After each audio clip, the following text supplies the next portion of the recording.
Wall Gym, nos équipements sont pensés pour revenir à l'essentiel de ce que devrait être la mise en forme. On est un gym semi-privé à Québec, place limitée, effort illimité. Nous sommes là pour vous coacher, vous motiver, vous êtes unique. All Gym, c'est votre famille, votre lieu de réussite. Notre fierté sera de vous voir réussir.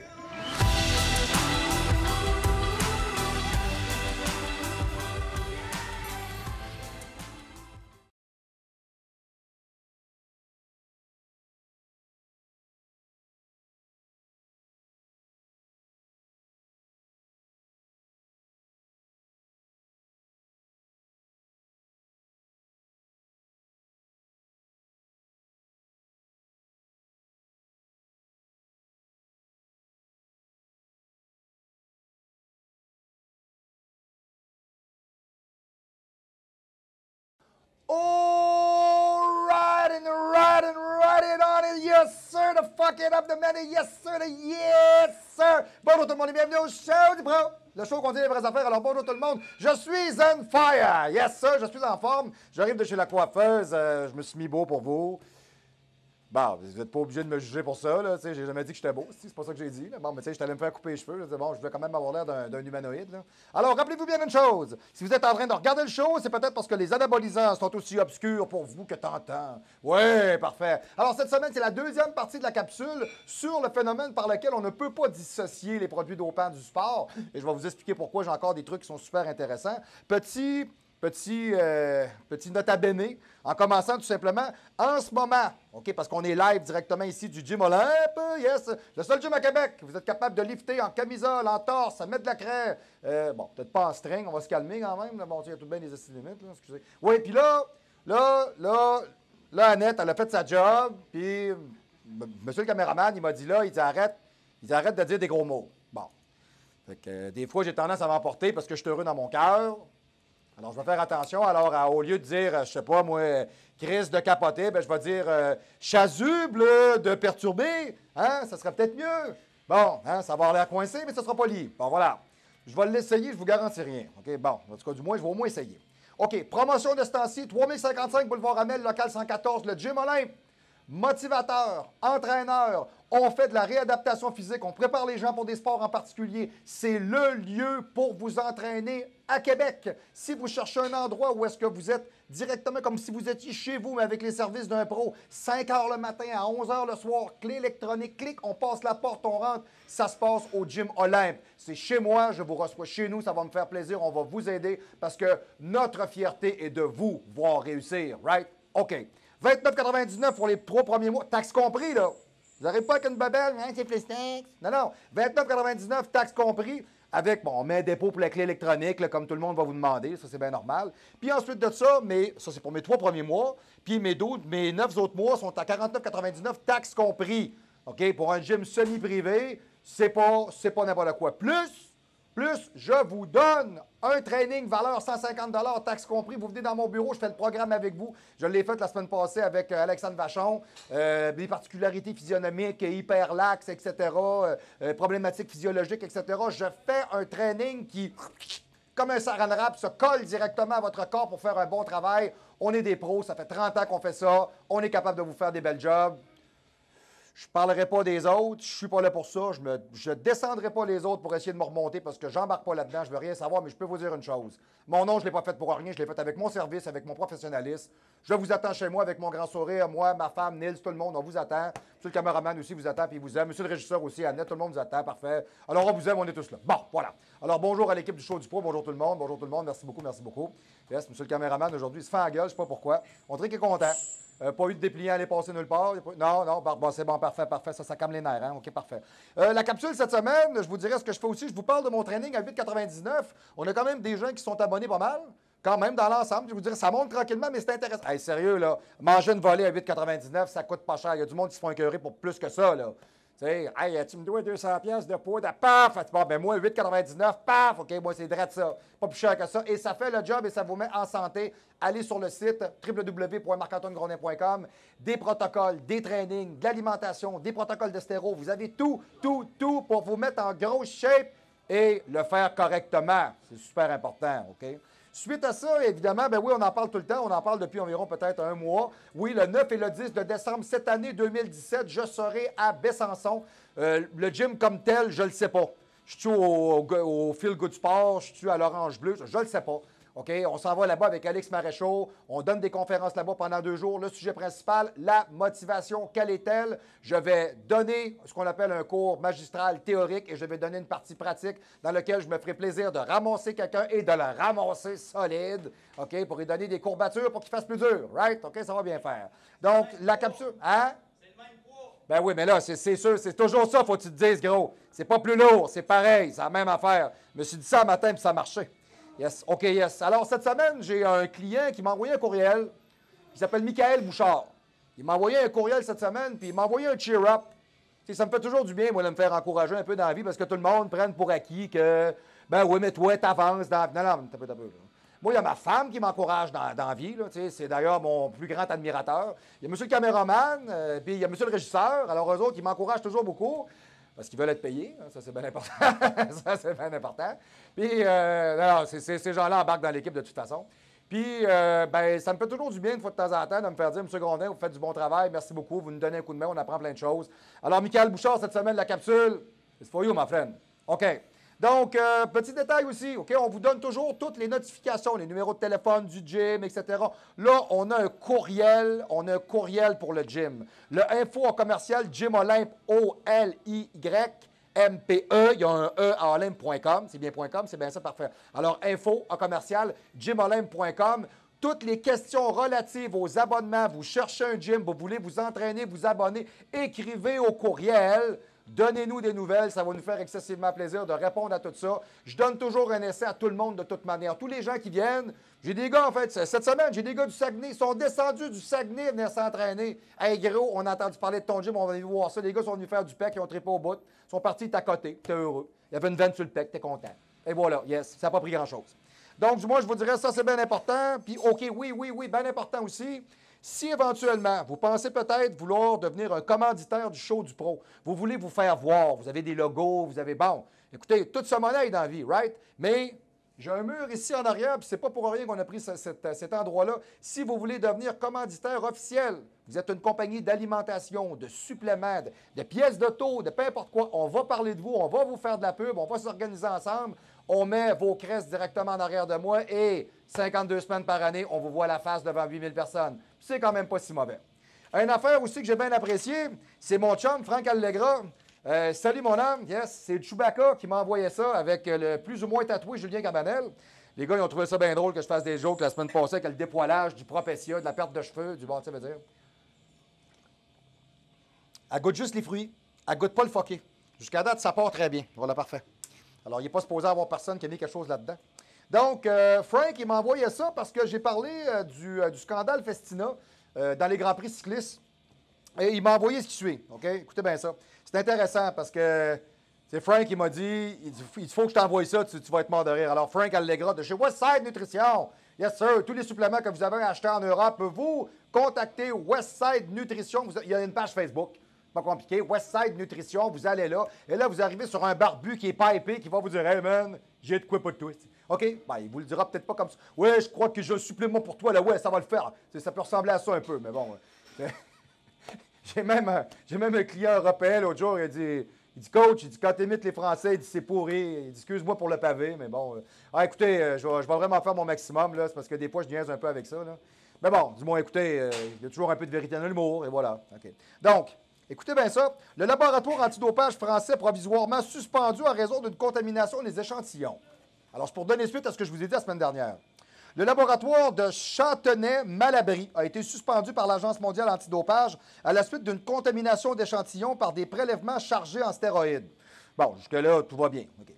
Emblème de la lutte antidopage hexagonale, le laboratoire Châtenay-Malabry a été provisoirement suspendu en raison d'une contamination d'échantillons annoncée le 26 septembre, l'Agence mondiale antidopage. Du fait de cette suspension provisoire, le laboratoire de Paris ne peut mener aucune activité antidopage, y compris des analyses d'échantillons d'urine, de sang. Je pense que c'est pas mal là que ça se passe. Là. Je pense pas qu'on analyse d'autres genres d'échantillons. C'est encore drôle. précise l'Agence mondiale antidopage dans un communiqué. Par conséquent, le seul laboratoire antidopage français qui traite environ 13 500 échantillons en 2016, on en teste du monde hein, dans ce bout-là, OK? Ne pourra plus mener les analyses OK, que l'AMA ne l'autorisera pas à nouveau et les échantillons n'ayant pas encore été analysés devront être transportés vers un autre laboratoire accrédité. OK? Dans un communiqué, l'Agence française de lutte antidopage, la AFLD, OK? Alors, précise mardi que cette précaution est temporaire, intervient à la suite d'un signalement par le laboratoire lui-même d'un dysfonctionnement ponctuel intervenu dans des circonstances exceptionnelles au cours d'un processus d'analyse. Bon, ça, c'est bien beau à dire à tout le monde, mais ça veut dire quoi? Qu'est-ce qui s'est produit? Écoutez bien ça. Non, sérieux, c'est à crever de rire. Sérieux, là? OK. Pas d'incidence sur les contrôles. Non, c'est... c'est comme vous allez voir que dans ce bout-là, après ça, quand ils viennent me dire que le monde, ils ne prennent pas de produits...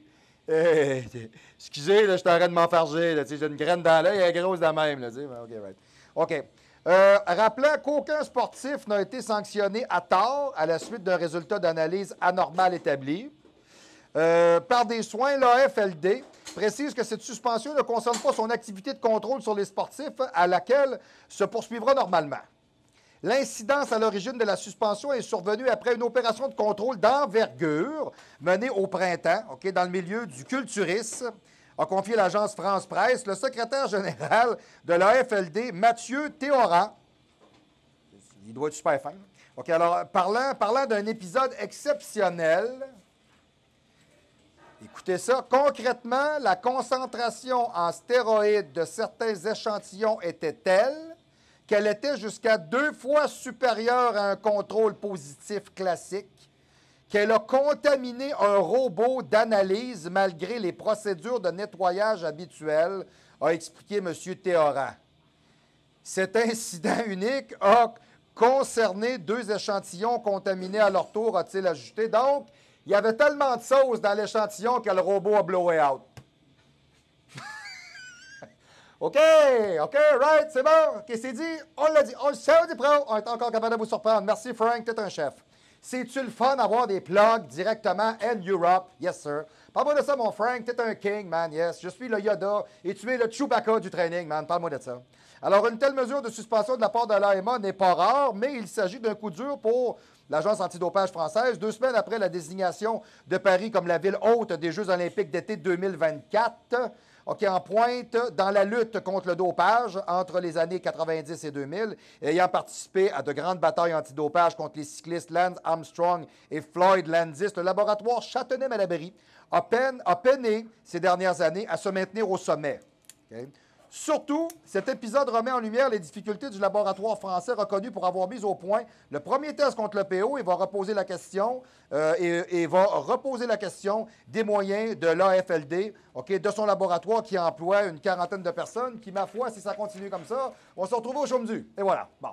Alors, du moins, à partir de là, ils en auront plein la gueule parce qu'il y a quelqu'un qui s'est tellement dosé que le robot il a scrappé. Right. OK. On continue le sujet de la capsule de la semaine passée. Tous pour un et un pour tous, complicité État, fédération et club de 1990 à 2016.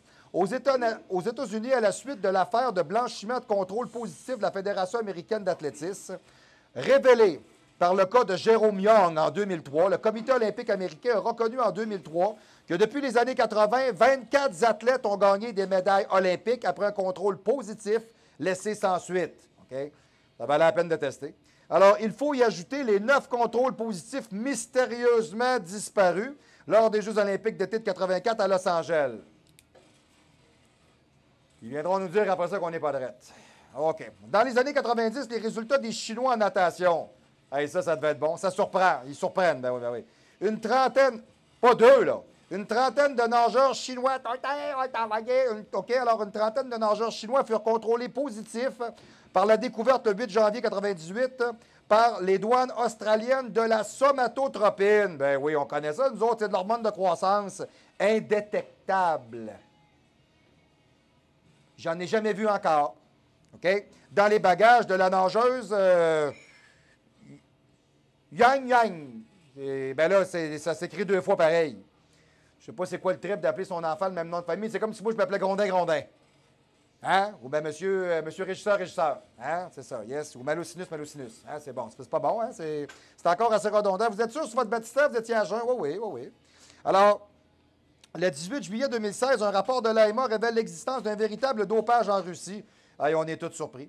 Selon le rapport, au cours des Jeux olympiques de Sochi, ça fait pas longtemps là, de ça, là, OK? Tu sais, les Jeux olympiques où il y avait des boîtes électriques dans les salles de bain à hauteur de la douche, puis des niaiseries de même, là, où ce qui n'était pas prêt, puis ils ont mis des milliards pendant qu'il y a du monde qui meurt de faim là-bas. Ouais, puis pendant ce temps-là, Poutine s'est fait construire un palais sur le bord de la mer Noire, puis il a fourré tout le monde. Excusez, j'ai dit un gros mot, excusez. Ah, puis de la chenoute, hein, il a fourré son pays dans Barreux, puis il continue. Bon, OK, on s'entend-tu, c'est un sale comme bien d'autres. Les Russes auraient mis en place un système d'échange, d'escamotage et de manipulation frauduleuse d'échantillons positifs et de données, personne n'est surpris, qui serait également étendu à d'autres événements sportifs organisés en Russie. OK, suite à ces révélations, l'AEMA appelle le mouvement sportif à empêcher la participation des athlètes russes aux compétitions internationales, y compris les Jeux de Rio, OK, tant que la Russie n'aura pas réalisé un changement de culture. Vous vous rappelez de ça? Ça a fait une tollée, ça. Parce qu'aux Jeux olympiques à Rio, les Russes, là, ils n'avaient pas le droit d'y aller, puis on se demandait pourquoi. Bien, vous l'avez vu. Ça veut dire qu'ils prennent des échantillons, ils testent positif, puis là, ils s'organisent pour prendre d'autres athlètes, puis là, un petit pépi ou une petite prise de sang. Ah, ben oui, il n'y a rien, tu sais, sérieux, là, la différence entre Orlov Krovachchek puis Dimitri mets ta poche sur le coffre, là, bon, on s'entend-tu que la différence n'est pas grosse? Bon. En tout cas, pas pour moi, là. On s'entend-tu, là? C'est comme si tu avais un Haïtien qui s'appelle Claude Jean, puis l'autre s'appelle André Gilles. Ça peut être pas mal le même gars. Ils ont la même couleur, ils ont les mêmes dents, ils ont la même allure. On s'entend-tu? Ça peut être assez, hein, quand même. Difficultés et limites de la lutte contre le dopage. Les difficultés auxquelles se heurte aujourd'hui la lutte contre le dopage relèvent notamment de la nature des produits dopants et des modalités, OK, même dans la lutte contre le dopage. En effet, l'Académie nationale de médecine indique que certaines substances utilisées comme produits dopants correspondent en fait à des substances naturellement présentes dans l'organisme. C'est ça le problème, comme l'EPO, l'hormone de croissance. Vous en avez en dedans de vous. Si on la prend et on la fabrique à partir de vous, et génétiquement on la modifie et on vous la réinjecte, elle est indétectable. OK? Mais ça vous prend une équipe de chimistes qui est au taquet en arrière de vous. Là, ça vous prend une gang qui sont assez... On paye, là. OK? C'est comme la thérapie génique. La thérapie génique, vous savez ce que c'est? La thérapie génique, OK, c'est techniquement parlant. Exemple, j'ai une nageuse. Alors, la nageuse, je sais qu'elle a besoin d'épaules, de cuisses et de dos. OK? Alors, je prends son encodage génétique de base, OK? Et je vais réencoder, OK, le corps pour avoir un développement accru de ces groupes musculaires-là. J'y recrinque ça dans le corps, pow, des épaules, pow, du dos, pow, des jambes. Ça fait une torpille, c'est réglé. Et ça vaut des millions, OK? Mais ça met le pays en avant, puis ça le met devant tout le monde en disant, regardez comment on est bon, regardez comment nos athlètes sont bons, OK? Regardez comment on fout le monde, hein? Vous voyez, j'ai bien fait, j'ai bien dit, hein? On y a quasiment cru, hein? Voilà, alors, on a falsifié des données. Hein? Je les ai eus, hein? OK, parfait. Alors, en conséquence, la distinction entre l'origine endogène et exogène, OK, de ces produits, pour la plupart issus des génies génétiques, c'est ce que je vous dis, est particulièrement difficile à établir, voire même impensable. OK? La détection du dopage par autotransfusion pose un problème identique non résolu. A contrario, les accords conclus entre l'Agence mondiale antidopage et la grande industrie pharmaceutique devraient permettre au ONAD, aux organisations, je ne sais pas trop quoi. J'aurais-tu quelque chose là-dessus à quelque part? Non. Bon, alors, j'ai un manque ici, pardonnez-moi. En tout cas, à truc machin, là, pour dire qu'un machin devrait être informé précocement, OK, des molécules en phase d'études cliniques, dès lors qu'elles sont susceptibles d'avoir une influence positive sur la performance sportive. OK, donc, ce qu'ils sont en train de dire, tous les produits pharmaceutiques qui sortent devrait avoir, je vous dirais, peut-être une vérification auprès des agences mondiales antidopage parce qu'ils pourraient développer certains types de prédispositions à être, je vous dirais, peut-être un petit peu plus turbo, si je peux dire, plus performant. Vous pensez-vous sérieusement qu'une agence ou une compagnie pharmaceutique va reculer devant la fabrication d'un médicament si en plus ils savent qu'ils vont en vendre pour doper des athlètes au travers de toute la planète Terre? Êtes-vous sérieux? Lance Armstrong, Nike a fait ça. Ils ont dit devant tout le monde, après avoir fait des milliards avec ce gars-là, merci, M. le caméraman, ah ben nous autres, on ne savait pas qu'il était dopé. Ils ne savaient pas qu'il était dopé. Hey, là, on va vous faire de quoi là, qui me fait chaud au cœur. Parce que Lance Armstrong, moi, je trouve que c'est une machine. Puis si tu n'es pas hot, même avec de l'octane, tu ne peux pas gagner cette Tour de France, c'est clair. C'est parce que tu as pris une bête puis tu l'as dosé. Et ça a fait un monstre qui s'est appelé Lance Armstrong. Mais ce gars-là était déjà une machine. Donc, Nike, get fuck yourself, OK? Vous autres, vous le saviez que ce gars-là se dopait. Vous le savez que tous vos athlètes se dopent. Là, ils s'en vont dire en avant, là, comme une sainte nitouche, là. Ben oui, mais là, je suis arrivé tout nu, puis il y a 3 gars qui m'ont pogné une épaule. Ben oui. Imagine-toi donc la dinde, toi. Hey, t'as peu, là. C'est prendre le monde pour des caves, mais pas à peu près, là. OK. Suite à ça, modifier la morphologie, OK? Alors, je vous dirais, on parle des hormones de croissance. Les hormones de croissance, on sait déjà un peu ce que c'est. Alors, je vous dirais, ce que je vais faire, je vais vous en reparler. C'est une fille de 14 ans. Petra Schneider, médaillée d'or du 400 mètres, OK? 4 nages, OK? Du 400 mètres, 4 nages en 1980, OK? Ne vous demandez pas pourquoi elle a gagné. Je veux dire, tu sais, la fille, je veux dire, elle a dû partir de je ne sais pas quelle grandeur à quelle grandeur, mais elle s'est carrément déguisée en la torpille allemande, là. Tu as vu la saucisse Schneider de la piscine, comprenez? C'est de ça qui s'est passé, là, OK? Force, puissance musculaire. L'intérêt d'une masse musculaire plus importante, OK, semble évidente. La puissance du sportif sera plus grande, ainsi que, dans une certaine mesure, sa résistance à l'effort. Famille des produits permettant d'augmenter la masse musculaire. Les stéroïdes anabolisants, qu'on connaît déjà. OK? La créatine. Je ne sais pas c'est qui, là, qui a diaboliser la créatine, là. Non, la créatine, va dire rétro, créatine, ne viens pas m'envahir, je vais devenir à 4,20, la veine d'en face, puis je vais bencher 8000. OK, ça n'arrivera pas. OK, c'est juste parce qu'il y a des agences comme celle-là. Tu sais, vous avez des produits dopants sur la planète Terre, c'est eux autres qui ont décidé ça. Moi, j'ai un de mes chums, il a fait le camp des Rough Riders de Saskatchewan, puis il m'a montré la liste des produits qui sont reconnus par le CIO comme étant des produits dopants qu'ils ne peuvent pas prendre. Le gars ne peut même pas prendre un Sudafed. Le gars, il a le rhume, il ne peut pas prendre de sirop. Il ne peut pas prendre un Tylenol. Hey, moi, je prends des Tylenol. Hey, j'ai une veine, chaud. Hey, j'étais cœur, je t'arrête de grossir. Je te dis, je capote. Ça n'arrivera pas. OK? Donc, la créatine, là, au moins, je suis content parce qu'ils le disent comme ça, là, n'a aucun effet anabolisant. C'est à peu près temps que quelqu'un en parle. À un moment donné, je m'attends. Parce qu'à un moment donné, là, ça commence à peser lourd. OK? Au son du pro, je suis encore capable de vous dire que la créatine, ça torche, c'est très bien. Bon. OK, alors c'est dit. Je l'ai dit. Alors, je l'ai dit. Bon. Alors, elle n'est pas considérée comme un produit dopant. Elle n'est pas interdite par les fédérations sportives. Par contre, elle augmente la force musculaire de manière temporaire. Elle n'est pas stockée dans le tissu musculaire. Ne favorise donc pas l'augmentation de la masse musculaire. Ceux qui pensaient grossir avec ça, vous êtes battés. Alors, souvent mise en avant par les sportifs, elle s'avère être un masquant médiatique. Yes, M. le chimiste, bien le bonjour. Yes, alors au plaisir et bon Trois-Rivières. Yes, alors bien pratique pour dissimuler une prise d'anabolisant et justifier une augmentation suspecte de masse musculaire. Ah bon? Ne serait-ce à dire qu'on est en train de dire à tout le monde que si vous avez des athlètes naturels et vous leur avez donné des produits et vous ne voulez pas qu'il y ait de l'air pas naturel, ils prennent un peu de créatine et le tour est joué. Un petit tour et puis s'en vont, comme le petit patapon sur le pont d'Avignon. OK, les hormones de croissance. La grossesse.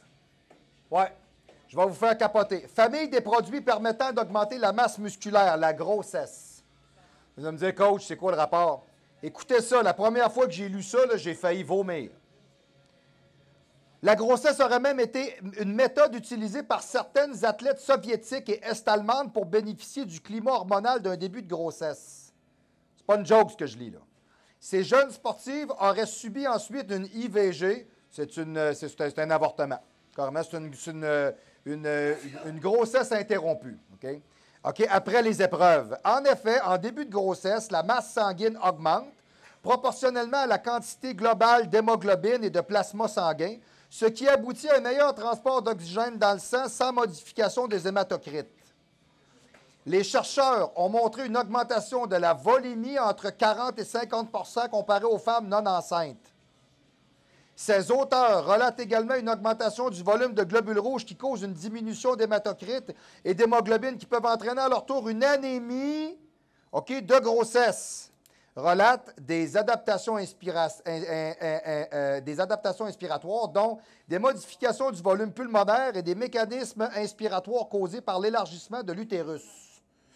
Toutefois, il n'existe aucune preuve formule que cette pratique ait réellement existé. Juste d'en parler, j'ai mal au cœur. OK? C'est quoi, là? Il y a des entraîneurs sur la planète, là, ça fait 10 ans, 15 ans, 20 ans, des Russes, des Chinois, peu importe d'où ils viennent, là, ils baissent des filles qui sont athlètes de 12, 14 ans pour les mettre enceintes. Moi, là, j'ai travaillé à Québec, OK? Moi, j'ai travaillé à Québec dans un gymnase, dans une salle de musculation où il y a des Européens. J'ai travaillé avec eux autres pendant 3 ans. Et le propriétaire de la salle là-bas, M. XYZ, m'avait déjà parlé de ça. Puis j'avais de la misère à le croire, ben je me disais, ça n'a aucun bon sens, voyons, c'est n'importe quoi. Puis il m'avait dit, non, Marc, je te jure, c'est une pratique courante, ça a déjà été vu, ça existe. OK? La révélation de cette méthode lors d'une interview télévisée en 1994 de la gymnaste russe Olga Karaziova, championne olympique par équipe aux Jeux olympiques de 68, en effet démentie par cette gymnaste elle-même qui se bat depuis toujours pour dénoncer ce mythe de grossesse dopante. Moi, je vais être bien franc avec vous, là. Si j'habite en Russie, je ne commencerai pas à dénoncer le Kremlin parce que je pense que je vais me retrouver en prison. OK?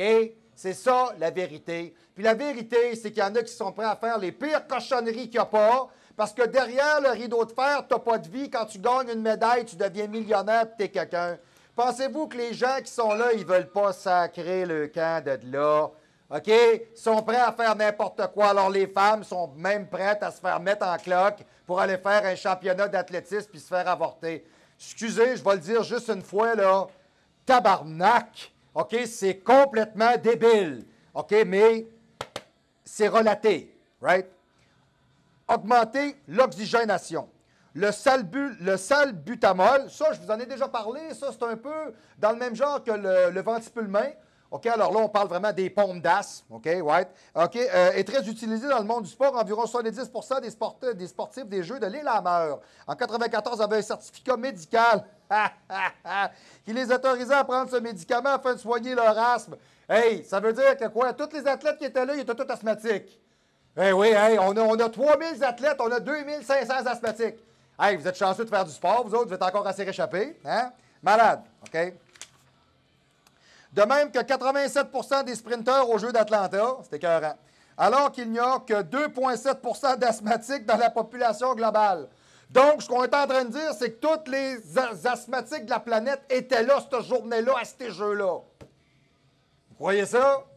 N'importe quoi, OK? On retrouve les mêmes proportions dans de nombreux autres sports, dont le cyclisme. Hey, ça, le cyclisme, hein, c'est, hein, on pèse sur le clou, hein? Ça n'arrête pas, hein?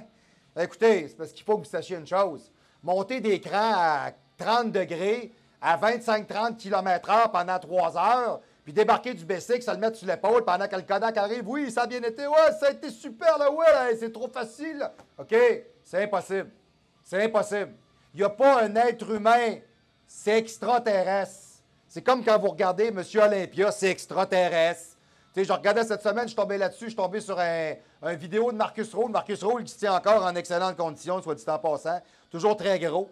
Gros bonhomme. Et je regardais un show-out qui a fait une routine, un posing routine dans les années 90.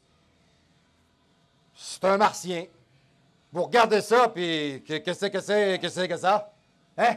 Il y a de la masse. Il est tellement gros qu'il a de la misère à faire une pose de chest comme ça. Faut qu'il y aille autrement. Faut qu'il y aille avec les bras par en dessous ou peu importe comment, parce qu'il est trop gros. C'est fou.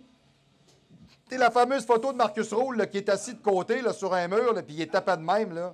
Tu sais, ça n'a pas de sens. C'est malade. Tu regardes la photo, tu dis c'est truqué. Non. Non, c'est pas truqué. Non. On dirait qu'il y a une petite tête, c'est pas truqué. OK? C'est fou. C'est fou, tout simplement. OK? Ouais. Alors, on reparle avec les cyclistes. Alors, le salbutrol, permet d'améliorer le passage de l'oxygène dans le sein et donc d'en apporter plus aux muscles. Le stage en altitude permet d'accroître le nombre de globules rouges dans le sang et par conséquent assure une meilleure oxygénation. Oui, comme vous avez des gens qui font ça, exemple, ils s'en vont courir en altitude, faire du vélo, etc. Toutefois, cet effet bénéfique est perdu rapidement au retour à une altitude normale. Salut Ben. Yes. Alors, il est possible de... Yeah, c'est Ben de chez Unique Média, et voilà, ça qui est parfait. Alors, c'est ceux qui nous font connaître partout au Québec, dans les téléphones, dans les TV, dans les radios et dans tout, et voilà. Yes, parfait, OK. Donc, il est possible de prélever du sang au cours d'un séjour en altitude, OK, ou d'une cure de PO. Le sang est stocké jusqu'au déroulement des épreuves sportives, vous me voyez venir, là? À ce moment-là, il est transfusé aux sportifs pour qu'ils bénéficient au niveau de l'avantage d'un plus grand nombre de globules rouges dans le sang. Une autre technique consiste à placer le sportif dans un caisson hyperbare pour créer artificiellement des conditions d'altitude, ainsi pour stimuler la production de globules rouges. Hey, c'est fort, là. C'est fort, là. On est loin du 10 cc de cypianate, là. OK? Avez-vous idée ce que ça coûte? Fait qu'imaginez ce que ça rapporte. C'est ça qu'il faut voir. This is so awesome fucking big money. OK? C'est juste ça. Right? L'épioproïétine, le EPO, est une hormone naturelle stimulant la production de globules rouges qui sont produits par la moelle osseuse. L'effet d'augmentation de nombreuses hématies se mesure par l'élévation du taux d'hémoglobine et d'hématocrite dans le sang. Une quantité élevée de transporteurs d'oxygène permet d'augmenter l'apport en O2 au tissu. L'inconvénient réside dans l'augmentation outrancière des hématocrites, pouvant provoquer des complications cardiovasculaires. C'est pour ça qu'il a été intensivement utilisé dans le cyclisme et probablement dans l'ensemble des sports d'endurance pendant les années 90. La perfluocarbure, PFC. Fait drôle, hein? C'est moi, PFC, le seul que je connais PFC, mais c'est poulet frit Kentucky. Hein? C'est sûr que c'est pas ça. Hein? On mange du PFC, t'as 24 de bras, c'est pas supposé arriver, la veine dans le front. Donc, alors, les perfluorocarbures sont des transporteurs d'oxygène qui n'augmentent pas les hématocrites, mais ces produits sont très dangereux. OK? Ils ont pourtant été utilisés par l'équipe Festina. Okay? L'hémoglobine animale modifiée commercialisée depuis 1998. Cela ne diminue pas pour autant les risques d'édème pulmonaire ou cérébral ou d'hémorragie grave. Vous avez bien compris ce que je viens de dire, là? OK? La transfusion homologue consiste à transfuser le sang du donneur au groupe sanguin et au résus compatible. Cette méthode est facilement détectable et a été mise en place au jeu de 2004 à Athènes. Ça fait pas 20 ans, là. Hein? La transfusion autologue est basée sur le même principe que la transfusion homologue, mais utilise le sang de la personne dopée qui a été préalablement retiré et congelé en vue d'être stocké. Il n'existe en 2007 pas de méthode de test permettant de déceler ce dopage. Le sang stocké nécessite un appareillage très lourd car il faut passer le sang dans une centrifugeuse afin d'éliminer le sérum du sang exploitable. Ça doit être pour ça que le robot il a fini par fucker. Je ne sais pas si vous comprenez ce que je vous dis là. Mais on s'entend-tu que ce monde-là, il a dopé, puis ils ont vraiment trouvé le tour de faire en sorte que personne n'est capable de voir ce qu'ils font. Alors, ils ont développé bien plus de processus de masquage de dopage que de dopage lui-même. Hein? Le gars s'en va en altitude, il s'en va faire du basic ou de la course. On prend un échantillon sanguin, on congèle ça. On arrive à des endroits où est-ce que l'altitude est beaucoup plus basse. Le gars va aller faire sa course. La veille, transfusion, clic, salut, bonsoir, l'oxygène dans le fond. Le gars court comme un enragé. C'est son sang, personne ne voit ça. Il peut te pisser un 45 gallons, tu peux prendre des échantillons de sang tant que tu veux. Tu ne trouveras jamais rien. Incroyable. Incroyable. Je suis médusé. Accroître la concentration. Okay? Amphétamine, alcool, bêta-bloquants sont utilisés pour vaincre le stress lors des compétitions ou augmenter la concentration du sportif. Par exemple, le propanolol est un produit qui sert à ça. Dans les classes de narcotiques, on le retrouve des produits. Dans les classes des narcotiques, on parle d'athlètes, là. Dans les classes des narcotiques, que l'on trouve des produits pour oublier la douleur. Certains produits comme l'héroïne, faisant partie du pot belge. Okay, les substances interdites plus connues, l'héroïne, la morphine, la méthadone, Paul Desmaillots est décédé de ça, hein, dans les années 80. Paul Desmaillots, appelé Quadzilla, est un culturiste qui avait des proportions incroyables. Il devait être saucé comme un enragé aussi, mais il y a une chose qui est sûre, c'est que c'est un gars qui avait un physique incroyable. OK? Triceps, biceps, épaules, épaisseur de dos. Il était vraiment incroyable là-dessus. Salut mon âme, comment ça va? Ça va bien? Yes, sir, ça va très bien, yes. Unique média, prise 2, et voilà, yes. Donc, le gars, par contre, à un moment donné, c'est justement ce qu'il faisait, c'est parce que les gars se dosent tellement comme des cochons qu'ils viennent, ils sont pinchés de partout, puis ça tire, puis ça... Fait que le gars, il se servait de l'héroïne comme painkiller. Il est tombé dedans. Il est mort d'une overdose d'héroïne. Hey, ça arrive à la morgue, là. Tu regardes ça, là? 22 pouces de bras, 22 pouces de mollet, les épaules, le coffre, pas une once de graisse, des veines partout, mort d'une overdose d'héroïne. When you do drug, you do drug. Tu regardes ça, tu y crois même pas. Tu fais, voyons, ce gars-là ne peut pas être mort d'une overdose d'héroïne. Ouais. Tu sais, quand je vous dis que dans ce monde-là, il y a des freaks puis des tout crash, là, c'est ça que je veux dire, malheureusement. Les euphorisants, la cocaïne, la caféine, les amphétamines. Les euphorisants, la caféine, c'est quoi ça? Ouais, monsieur le caméraman est comme moi, on a des doutes, là. Vous prenez un café, vous, êtes-vous plié en deux? Hein? Ouais, bon, oui, ça rend beau l'eau un peu. Ouais, après 2-3 cafés, là, bon, peut-être, mais bon, peut-être pas bien plus, là, on s'entend. Euphorisant à cocaïne, pas mal plus tendance à avoir la face de même. Là. Plus ça, là, ouais, c'est plus ça, là. Tu sais, où tout le temps, là, avec un tic nerveux, là, ou bien comme un propriétaire de gym que je connais qui se tasse toujours la couette, là, parce qu'il en a trop fait, là. Excusez. OK. Bon, les anti-algiques, les analeptiques, cardio-respiratoires, l'insuline. OK. Maîtriser le rythme veille-sommeil. L'usage militaire des amphétamines est bien connu pour cet usage, pour être très utile dans les disciplines demandant un important maintien de vigilance. Exemple, l'épreuve Paris-Dakar. OK, course de voile en solitaire, ils peuvent être associés aux benzodiazépines pour faciliter le sommeil. Ben oui, tu te lèves le matin, tu te claques le speed, tu arrives le soir, tu te claques le coma. Tu n'as pas le choix. OK?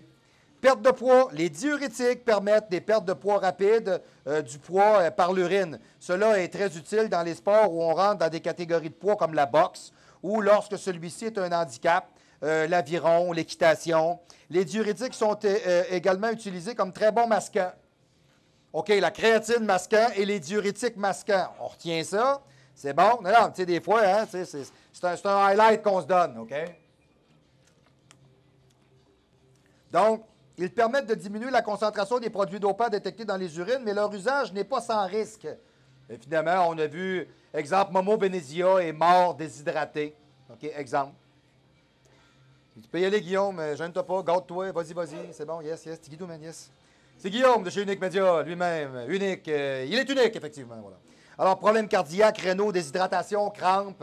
Moi, je me rappelle une année d'être allé au championnat de la province. Il y avait eu un malaise incroyable. Il y avait un gars qui avait utilisé des diurétiques. Le gars avait mal fait sa recharge, il avait mal dosé son diurétique.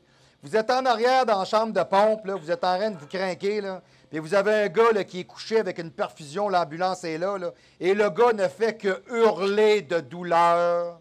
Pendant que le commentateur en avant fait comme si de rien n'était. The show must go on. OK? This is the dark side of the sport. OK? Il m'a rappelé toute ma vie de ça. Puis tu es en arrière, là, puis tu fermes ta gueule, puis tout le monde regarde le plancher. Puis personne ne parle parce qu'on sait qu'on en prend toutes, puis on peut tous se ramasser comme lui. Puis là, on a toute la chienne, toute la gang, mais personne ne fait rien, puis personne ne parle, parce que personne ne veut dire qu'ils ont peur. You don't show your fear to your enemies. Tu fais jamais ça. Fait que tu fais comme si de rien n'était, puis tu joues au coq, puis tu dis tout est correct. Mais dans le fond de toi, là, quand tu ouvres la porte, là, il y a un petit bonhomme comme ça, là, qui est en train de shaker en se disant « Faut pas que ça arrive, faut pas que ça arrive. » OK? Donc, les diurétiques, oui, les diurétiques sont toujours un couteau à deux lames un peu. OK? Produits masquants. La ventoline, le salbutrol, le salbutamol, excusez-moi. Je vous dis les vraies affaires. La ventoline ou le salbutamol, OK, outre ses vertus dopantes, masque les amphétamines. Alors, tu peux te geler en face comme un cave, prendre du salbutamol, puis ça ne paraîtra pas. Hein? La seule affaire qui va paraître, c'est qu'avec le salbutamol, t'es samol parce que les amphétamines te chiffrent la bine. Oui, merci beaucoup. OK. Le probénécide, utilisé en thérapeutique comme urico-éliminateur, favorise l'élimination de certaines substances, nombreuses même d'ailleurs. Certains grands champions de cyclistes, Pedro Delgado, leader du Tour de France en 98, échappèrent à la sanction car ce produit n'était pas interdit par leur fédération. De plus, le Propecia, on en a parlé, ça c'est pour la perte des cheveux, sert également à masquer la prise des stéroïdes. Okay. Cependant, sa véritable utilisation est d'empêcher la chute des cheveux causée par la calvitie. Il a été prouvé que le gardien de but de la LNH de hockey, José Théodore, en prenait. Et il avait cependant une autorisation d'un médecin de la Ligue et en même temps de son coiffeur et en même temps de son styliste pour aller se faire une moumoute qui fitait avec ses pattes de goaler. Et voilà, parfait. Donc, du moins, je vous dirais, ça reste que c'est encore à ce jour. Comme vous pouvez voir, il y a tellement une panoplie de produits multiples. Vous avez tellement de méthodologies par lesquelles vous êtes capable de passer à côté. On a développé plus, finalement, de produits masquants que de produits dopants et de méthodes pour ne pas que ça paraisse. Alors, conséquences sur la santé. Le dopage met en danger la santé du dopé. Hein? Oui, comme le gars qui se dope comme un cave, qui se pique à l'héroïne, à la poudre, bon, peu importe, là. Ça poudre, Julie Marie-Sophie a dit ça poudre, tout le monde ça poudre. Bon, tu sais, yes, OK. C'était qui chantait ça déjà? Ça, c'est des capotés, ça, hein? Ouais, ouais. Les anticipateurs, c'est ça. Lightweight, yes, sir, c'est en plein ça, on va vous dire. Là. Dans la vidéo, les gars, là, ils s'engarochent à la pelle, c'est ridicule. Vous avez jamais vu cette vidéo-là, allez voir ça. On dirait que les gars se garochent de la cocaïne partout, c'est innocent, arrête. On revient. Alors, plusieurs coureurs cyclistes qui ont avoué avoir pris de l'EPO ont raconté que les soigneurs, écoutez ça, les soigneurs les réveillaient la nuit pour faire de l'exercice, du rouleau, du vélo. L'objectif est d'éviter un arrêt cardiaque à cause d'un effet secondaire d'un produit dopant comme l'EPO. En fait, l'amélioration de l'oxygénation des muscles s'obtient par une augmentation du nombre de globules rouges qui épaississent le sang. Quand le cœur au repos ralentit, le sang devient de moins en moins fluide. Il peut arrêter le cœur. Cela entraîne la fatigue du sportif et une prise de produits dopants pour l'effacer. Tu es tellement dopé, ton sang est tellement épais que si tu ne te lèves pas la nuit pour aller pédaler, tu meurs. OK. Bon. Je suis sans mots. Bon, OK. Dans son ouvrage, Le dopage en question, Jean-François Bourgne indique que l'espérance de vie d'un joueur professionnel de football américain ne dépassait pas 55 ans dans les années 90. Selon le docteur Jean-Pierre de Moudenard, qui a étudié les dossiers médicaux des participants du Tour de France depuis 1947, il a fait le tour, on s'entend, OK? Pour les coureurs, le risque de décès cardiaque avant 45 ans est 5 fois supérieur à la moyenne. On parle d'athlètes olympiques, 5 fois supérieur à la moyenne. Là, vous allez arrêter d'écœurer bodybuilder, là. OK? On s'entend-tu? Tu sais, eux autres, là, tout le monde le voit, qu'on se dope parce qu'on s'hypertrophie. Vous comprenez ce que je vous dis là?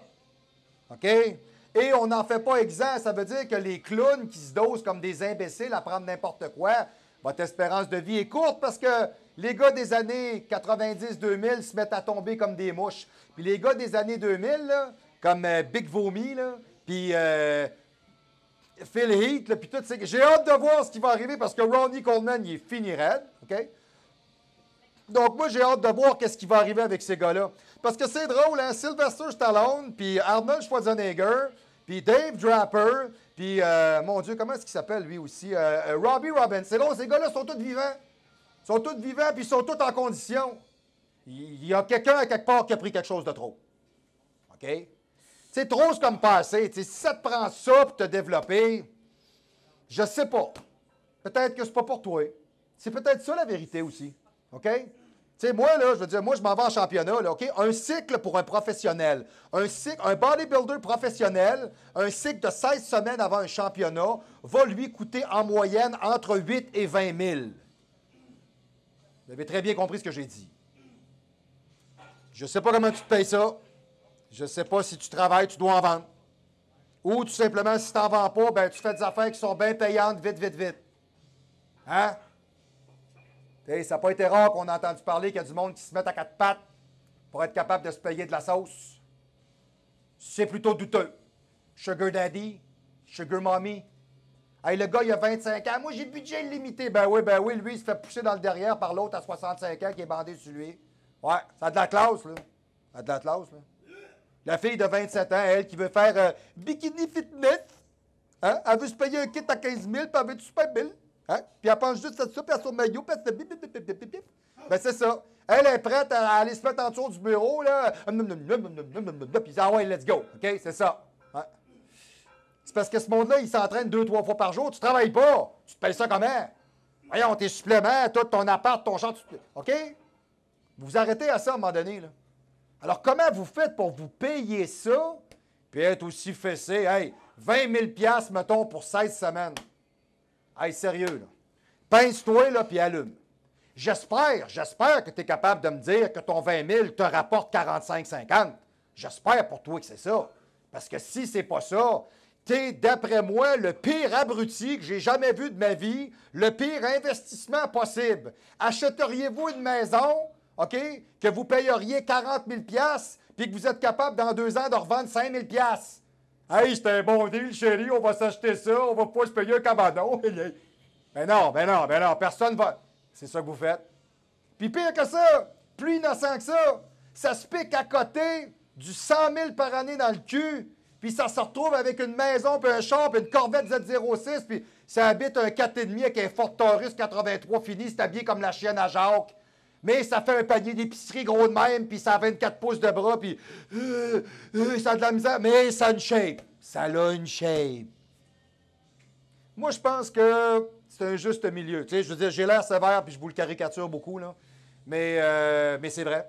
Mais je pense qu'il y a un juste milieu à tout. OK? Moi, là, je m'en vais en championnat, sérieux. Sérieux, là. OK, là? On sort du pro! Je vais vous faire un coming out live. OK? Moi, je me prépare pour un championnat. Mettons, je me prends 1 an d'avance. Sérieux, là? Ça me coûte pas plus que 3 000 de stéro. Ça dépasse pas ça. 1 an. Je ne sais pas ce que tu mets dans ton corps pour que ça te coûte 12-15 000 en 16 semaines. Je ne sais même pas comment tu fais pour rentrer ça dans ton corps. Mais il y a une affaire qui est claire. C'est qu'à quelque part, tu dois sucer des baguettes ou des braguettes pour être capable d'avoir l'air de moins qu'une tapette. Ça, c'est clair. Puis moi, de bien vrai avec vous, si à chaque fois que je faisais une pause de bras, je voyais un pénis, ben moi, je pense que ça ne m'animerait pas.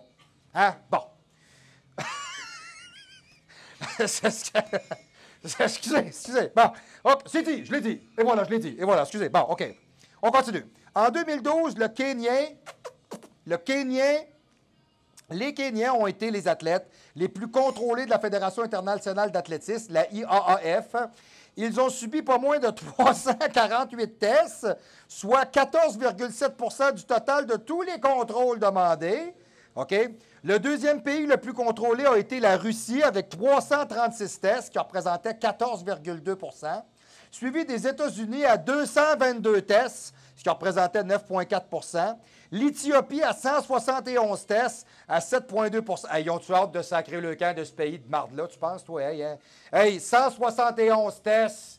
Hey, ils sont plus capables de manger de la roche puis du sable, ils veulent s'en aller. OK? La Jamaïque. Hey, cours vite en Jamaïque. Non, oublie ça. Non, c'est pas ça. Non. 126 tests, 5,3 % du total. Ces statistiques ne concernent que les contrôles demandés par l'IAAF et ne tiennent pas compte de tous ceux organisés par les fédérations nationales et internationales. Okay, l'IAAF précise également que son groupe cible comprenait 525 athlètes en 2012, sélectionnés à partir d'un top 20 de chaque discipline. En juillet 2015, un documentaire de la chaîne allemande ARD Allemagne a fait un article de l'hebdomadaire anglais de Sunny Time Days, indique que les analyses sanguines effectuées sur 5000 athlètes, 800 sont jugés anormaux. Les athlètes incriminés sont principalement originaires du Kenya et de la Russie. Ça revient souvent, là, hein, les Popov, là, hein, ouais, c'est ça, hein, OK?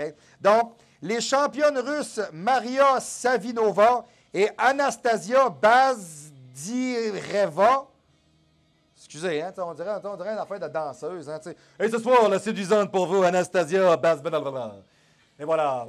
Hein, voilà. Puis elle arrive, le chapeau de loup. Là. Puis la fin de la fête. Bon, excusez, c'est bon, OK. Alors, ont reconnu la prise d'hormones de croissance et d'anabolisants, tout comme la Kenyenne Rita Jeptu. Une Kenyenne qui s'appelle Rita. OK. D'accord, j'y vais, je continue là. Rita Jeptu, elle a contrôlé positive à l'EPO en 2014. Vitali Mutko, ministre russe des Sports, a toutefois réfuté toutes les accusations de dopage visant les athlètes russes malgré l'inquiétude de l'Agence antimondiale de dopage. Bien, c'est sûr, derrière le rideau de fer, on ne veut pas dire n'importe quoi et on ne veut pas perdre la face devant toute la planète. Alors, on dit que nos athlètes sont clean quand c'est les pires de la gang, OK? Puis effectivement, moi aussi, si j'habitais au Kenya, je commencerais à faire de la course à pied parce que j'aurais hâte de m'en aller, pas à peu près, OK? Alors, c'est pour ça que je vous dis qu'au Canada, on est des figurants. Comprenez-vous? C'est ça que je dis. Je dis pas qu'on n'a pas des bons athlètes. On a des super bons athlètes avec des super bons entraîneurs parce que je vais reprendre ce que Charles Poliquin disait lui-même. Ça prend des maudits bons coachs pour monter des shapes avec des bananes puis des noix. Tu comprends-tu? Puis ça, c'est vrai. OK? Par contre, de l'autre côté, il y a une chose qui est sûre, c'est que quand vous arrivez aux Olympiques, vous êtes des figurants. Hein? Il y a les champions, puis là, il y a les clowns en arrière. C'est tout. On est encore chanceux. Il y a quelques disciplines dans lesquelles on est assez hot. Je pense à Alex Harvey, entre autres. Super athlète, super fondeur. Exemple, le MMA, il y a Georges Saint-Pierre qui va faire son retour. Moi, c'est une de mes idoles, Georges Saint-Pierre. J'aime Georges Saint-Pierre, j'aime son allure, j'aime son parler, j'aime son complet. J'aime Georges Saint-Pierre, j'aime Georges Saint-Pierre. Bon, je l'avoue. Bon. Mais je vous dirais, dans plusieurs disciplines olympiques, je vous dirais, on n'est pas là. Pourquoi? Parce qu'on n'utilise pas des protocoles de dopage comme ces pays-là. On ne joue pas à armes égales, tout simplement. On s'en va à la guerre nucléaire avec un fusil à l'eau, on perd notre temps. OK? Right. Statistiques. Vous êtes prêts? On est parti. Les stéroïdes anabolisants auraient été utilisés par 3 millions d'Américains. 1 à 5 des adolescents américains ont pris occasionnellement des stéroïdes. Ces chiffres peuvent dépasser 10 dans certains types de populations, utilisateurs de salles de sport allemands. En Suède, près d'un tiers des questionnés émanent des gymnastes, à propos des stéroïdes. Dans le cyclisme, 1000 coureurs professionnels ayant été impliqués dans des affaires de dopage ont été répertoriés. Le Tour de France 2013 laisse en bouche un goût très amer, en dépit de l'absence de contrôle antidopage positif. Les performances du vainqueur du Tour, Chris Froome, et son dauphin, Nairo Quintana, n'ont pas manqué d'interroger sur l'origine mutante de leur performance. L'ex-entraîneur festinant Antoine Vaillé, qui est un très solide, ça a l'air, là. Alors, un spécialiste qui lui-même a participé au système a ainsi révélé que les performances de Froome avaient également rien de moins que celles des tours extraterrestres d'Armstrong, Ulrich et Pantani. Le dopage n'est pas le produit d'un capitalisme fou. Il est en fait une partie intégrante du sport-spectacle qui existe depuis que le sport est sport et que l'homme est l'homme. Et où est-ce qu'il y a de l'homme? Il y a de l'hommerie. OK? Alors, le capitaliste avide de la science dévoyée sont souvent présentés comme la matrice du dopage. Erreur! OK? En fait, le dopage sévissait déjà dans l'Antiquité. Je vous l'ai déjà dit, le degré de civilisation, n'a pas évolué. Du pain, du sang et des jeux, c'est la même chose. On s'est technologisé, on s'est amélioré, on s'est dopé, mais c'est la même matrice. Il n'y a rien qui a changé. En fait, le dopage sévissait déjà dans l'Antiquité où les femmes mariées n'étaient pas admises sous peine de mort et l'hydromel venait au secours des corps défaillants. Vous avez bien compris ce que j'ai dit, là? Ça veut dire que la femme avait encouragé son mari qui court, là. OK, vas-y, Claudius Maloucinus, attaque, à coup de roche puis à coup de fouette, c'est ça. Parce qu'elle est allée encourager.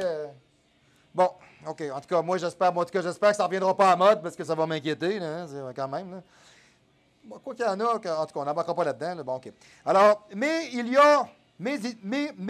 Voyons, vas-tu l'avoir? Mais il n'y a entre l'antique et le moderne qu'une différence de degré et non de nature. C'est ce que je vous disais. Le dopage a toujours été au cœur du sport-spectacle. Il y a surtout l'appel de cette pulsion inscrite au cœur de l'homme, celle du dépassement incessant de ses propres limites et pulsions satisfaisantes à la demande du sportif qui cherche le souvenir de soi à travers des exploits et celle du public qui s'émerveille des performances hors normes et hors du commun. Donc, la tolérance collective est à l'inverse plus grande à l'égard du dopage dans l'athlétisme. C'est que les sportifs, ils sont des champions d'exception. Le public se résigne à les applaudir et à les admirer sans jamais pouvoir s'identifier à eux. Arrivé à ce seuil, comment agir face au dopage? Nous ne partageons pas l'espoir de restaurer un sport-spectacle propre qui n'a jamais existé et qui n'existera jamais. Il ne reste, nous semble-t-il, que deux voies à emprunter possibles. Soit reconnaître que le sport-spectacle est une image excessive et ludique du sport, ce qui pourrait être assez de convenance. Il conviendrait alors de sortir de la démarche répressive, gendarme délinquant, pour entrer dans une démarche médicale qui viserait à encadrer la prise de produits et traquer ceux qui menacent la vie même du sport, soit d'éteindre la TV, tout simplement. Et si nous imaginions de super compétitions pour d'extraordinaires sportifs, des Jeux olympiques d'athlètes dopés, où la piqûre, la manipulation génétique et les accessoires révolutionnaires seraient la norme et le prix à payer pour une victoire, ne serait-ce pas d'ailleurs pas plus conforme à l'esprit du sport et à son indissociable course aux performances? Ne réalisons-nous pas des avancées scientifiques utiles à l'ensemble d'une société moderne? OK? On se le demande en date d'aujourd'hui. On se questionne, là. OK? Ce que ça revient à dire, c'est que si on se met tout à armes égales, si tout le monde... Exemple, on dit en bodybuilding, vous avez le droit d'utiliser toutes les esters de testostérone, 3 formes d'anabolisants répertoriés, vous avez le droit à 2 types de tablettes, puis vous avez le droit à un diurétique. Si vous travaillez avec ça, si vous êtes tous testés, si on trouve quelque chose d'autre que ça là-dedans, t'es out. T'embarques dans la parade, tu fais comme les soldats. On va tous jouer à armes égales, que le meilleur gagne, que le plus vaillant, que le plus fort, que le plus mental, que le plus crinqué, que le plus génétiquement conçu gagne. That's it. C'est pas ce qu'on fait. Il y a ceux qui se dopent, puis qui disent qu'ils font des performances extraterrestres, puis il y a ceux qui se dopent pas, qui sont tout simplement des simples figurants au même titre que le gazon quand vous marchez sur le bord de la rue chez vous. C'est tout. Okay? En Belgique, Jean-Noël Missa, directeur du Centre de recherche interdisciplinaire en bioéthique de l'ULB. Je veux juste dire que les politiques actuelles menées par l'Agence mondiale antidopage est inégalitaire, dogmatique, inefficace et persécute les athlètes. Nous devons sereinement revoir notre position sur le dopage, fait et fera toujours partie du sport, c'est tout. Le dopage aura toujours une longueur d'avance et on ne pourra jamais surveiller à 100% les sportifs. C'est une guerre perdue. Alors pourquoi persévérer dans une voie impossible à suivre qui engendre plus d'effets pervers que positifs? Dans quel autre secteur de la société accepterait-on de tels contrôles? Ces athlètes diabolisés se retrouvent dans des positions très délicates, certains sportifs parvenant toujours à passer entre les mailles des filets et condamnant les autres à devoir prendre tous les risques possibles pour pouvoir courir sur le même pied d'égalité, plus vite, plus haut, plus fort, bigger, stronger, faster. OK? Et la devise des Jeux. Tant que l'on restera dans une telle logique, il sera artificiel et difficile de vouloir éradiquer le dopage. C'est comme la lutte à la cocaïne, c'est perdu. Hein, on a pogné 4 tonnes, il en a passé 5000. Vous perdez votre temps. Ça va sniffer à côté sur la planète. OK? Vous perdez votre temps. C'est tout. Et puis, au nom de quoi veut-on à ce point atteindre une telle pureté? On accepte l'amélioration biologique dans d'autres secteurs. 20% des chercheurs et des doctorats prennent des dopants cognitifs. Jean-Paul Sartre écrivait sous amphétamine. Mick Jagger se shootait en vue de ses concerts et ça choque personne. Ouais. Pourquoi, quand on retrouve chez Contador des pictogrammes d'un produit fait-on un tel scandale? OK? Il y a dans la lutte antidopage quelque chose qui n'est pas en phase avec notre société qui encourage la performance et l'amélioration. Les conditions clandestines dans lesquelles se prennent actuellement les produits sont très dangereuses pour les athlètes. Et du point de vue de la santé, un dopage clandestin est bien plus dangereux qu'un dopage réglé médicalement. Et ça, je suis parfaitement d'accord.